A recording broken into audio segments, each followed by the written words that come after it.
So Adobe have introduced the Generative Extension Tool in Premiere Pro.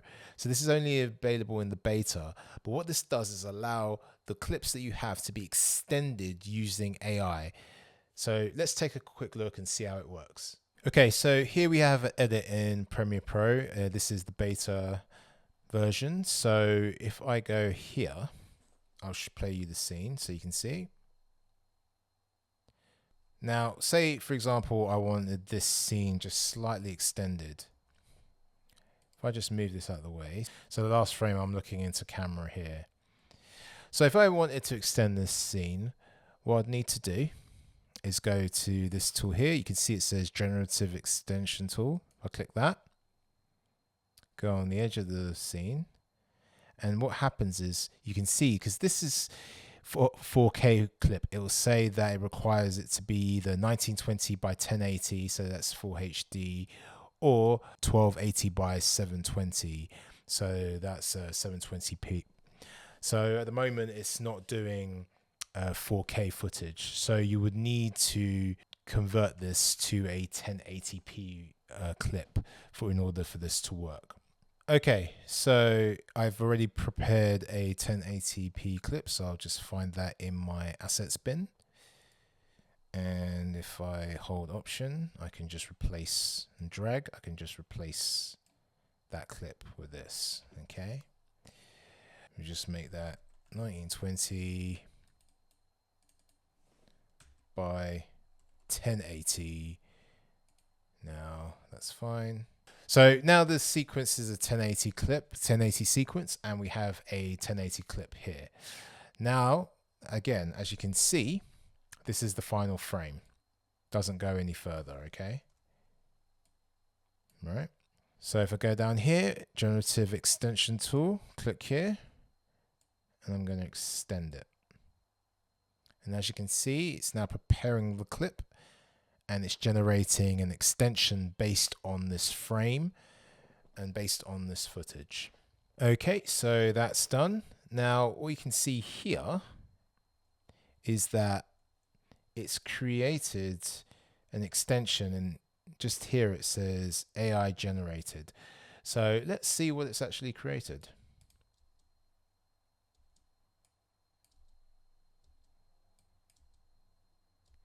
So it's only a few seconds, but as you can see, it's basically extended that clip. There's a slight movement. What I can do as well is, if you click here, you can generate it again if you're not happy, or you can give Adobe feedback and you can say whether or not it's good or poor output. If you're happy with it, then obviously say good. If it's poor, then you can give them feedback to it as a poor output. But if I want to generate it again, because I'm not happy, I can just press generate again, and it will create another clip that might be slightly better, or I might be slightly happier with. Let's see what it creates. Yeah, this time around, it seems like it's taking a bit longer to actually generate the clip from the version that I'm not happy with. So we're going to see what it's done. So it's probably trying to look at the footage and say, hey, is there something different that we can do with this clip? Obviously, the clip is a pretty simple, it's not a simple shot because it's a visual effects shot. This has been comped in After Effects. So I'm looking straight at the camera. Now let's see what it does now.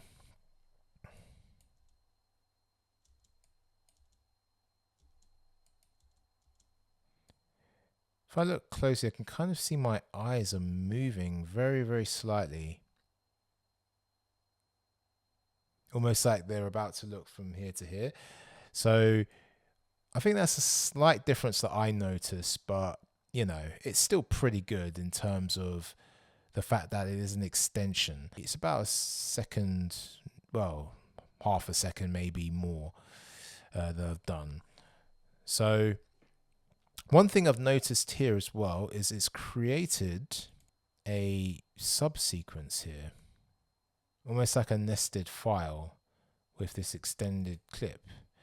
So one thing you'll notice is if you go to if you look in your bin here, in your project bin, you'll see that it's created a new folder, and this new folder is called Generative Media. So if I click in here, I now have those extended clips. So you've got this, and you got this. So there's two slight variations there. I mean, you can't really tell. With this one, it looks like my eyes are actually looking across the screen. I'm not just looking in front, because yeah, it looks like I'm looking, my eyes are slightly darting across the screen. And with this one, it looks like I've just gone from looking from left to right. Yeah, so because the initial shot was just me looking straight into camera, whereas here the extensions have got my eyes moving this way. So there has been a slight change to it. And there with the second shot, it's like my eyes look this way and then come back this way. So those are the two variations it gave me based on this specific scene, which is quite impressive considering what it is. I mean, it is just an extension at the end of a scene where you might have an audio beat, or you might have something that you just need to cover. You might need to do a transition or something of that sense. So considering that, it's pretty good. So if we look at another project here, I have here, this is some footage in Vietnam. So it's about an hour long of footage. Let's just see the end of this and see what we have. Okay, so it ends here, this frame here. Let's create a generative AI scene extension scene here and see what it does. If I grab the 1080p version of that clip, what I'm going to do this time, instead of changing the sequence to match the actual clip, I'm going to do this instead. So what I'm going to do is fit to frame. Obviously, this isn't a 4K clip, so it's not as good quality. But I want to see if the tool actually extends even within a 4K sequence. If the clip is 1080p. Obviously, you don't really want to do this because you want to make sure that you have the highest resolution, or the resolution is matching the clips that you're using, or the resolution is greater for a sharper image. But I just want to experiment and see how this works. So let's just see if that still works. So end of the clip is that. Okay, so last frame is this. Okay, let's go to the Generative Extent tool, and we're going to extend it. So I've extended it a bit longer this time. It's about 2 seconds, I believe, that I saw. 2 seconds, 20 frames, I think it was. Okay, so that's done. So let's take a look at what we've got. See, that's not bad. I mean, it did an okay job. So it's done a pretty good job. I mean, it's even continued the people crossing the road. Now, it does look a bit sketchy to me, but I mean, like, for a few extra seconds, for a transition, if you're going to have a transition, or, you know, some sort of wipe that you needed just to extend the clip because it's with the beat of the music that you might be using or whatever, I think that's pretty good.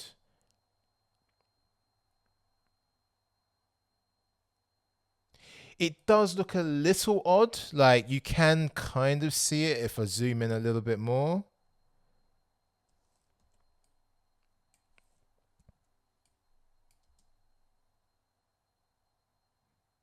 Yeah, the legs look a bit awkward. I mean, you can see a jump shot and it's almost like their legs have...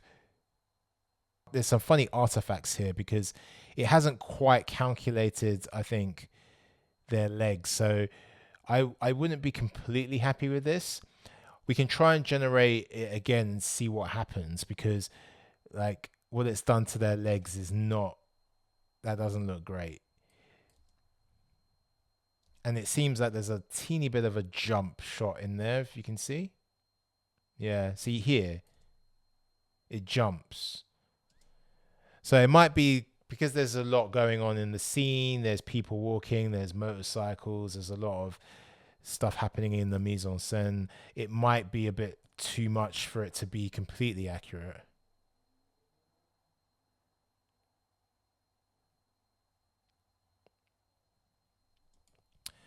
But let's try that again. So again, if you're not happy, you just right click on the clip. You either go to generate again, or you can go good output, poor output. If I generate it again, we'll see what happens. Okay, so it's generated a new version. Let's take a look at that now.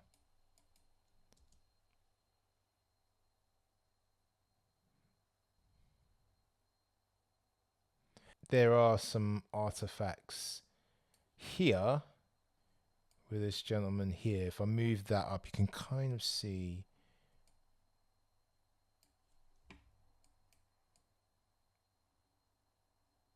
Yeah, there's something going on there. But going back to the people crossing the road, they appear to be, from walking to, again, their legs have gone skinny and they appear to be skating now across the road. Yeah. So these tools, I don't think they're, again, I don't think these AI tools are perfect yet, but for a beta, in terms of just an extension, I mean, it's not bad. But I mean, like if you're looking at it here and there's some sort of transition happening, you know, you've got that extra few frames. Maybe your audience might not notice it, but again, it has, there's still a bit of work to do. But for a complex scene like this, where there's a lot going on, it's a busy street, there's moving motorcycles, people crossing the road, it's not bad, but again, not perfect regarding what they've done with the person's movement, in terms of they've gone from walking to kind of ice skating across the road. So that's the downsides I'm seeing with this tool so far, is that, you know, like you've seen with the version with me in this After Effects composition that I've created of me in the jet, it's a little bit more simple because you've got these two aspects. You've got this aspect of me in the center, you know, two jets in the frame which don't move position, and the horizon, and then you've obviously got my face to focus on. So all it's done really is altered my eyes and how I'm looking, which is good because it's gone from like just looking straight into the camera to still looking around, which was a good choice, I felt. Whereas with this scene, again, it's a lot more complex, and the people, in terms of the background, there's some artifacts happening here. It hasn't quite got the person walking across the street right. It went from walking to skating, and the person's legs went from, you know, normal to looking a little bit thin. So yeah, there's still some work to be done there, but again, overall it's still impressive. Okay, so now we're going to see how the generative AI tool works in terms of sound. So here I have a couple of sounds, so of ambience. So firstly, I have some audio in a, you know, like birds, nature kind of thing. Let's have a listen.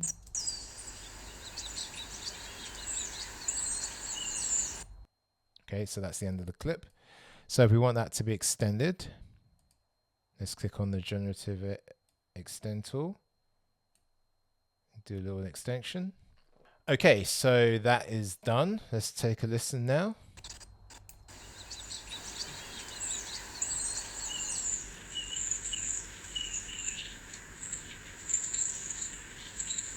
It's not perfect. The birds sound a bit mechanical, I would say, but you know, it has actually extended the audio and gone with the same kind of rhythm as what is in this actual clip. Let's have a look at this. So we now have a longer clip.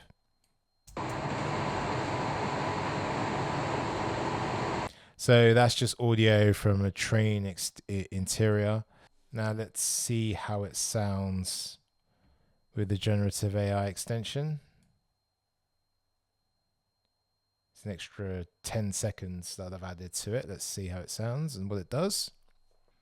Okay, let's listen to the AI generated extension of the audio.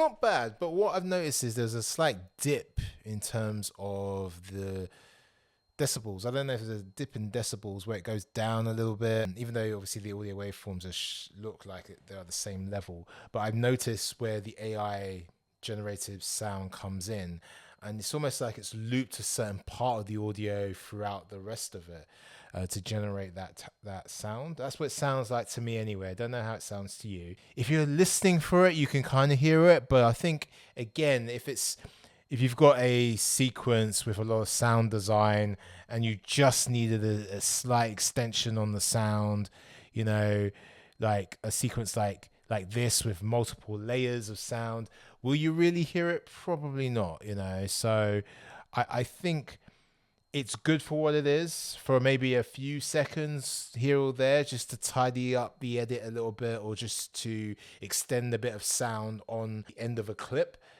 I think it can work really well for that.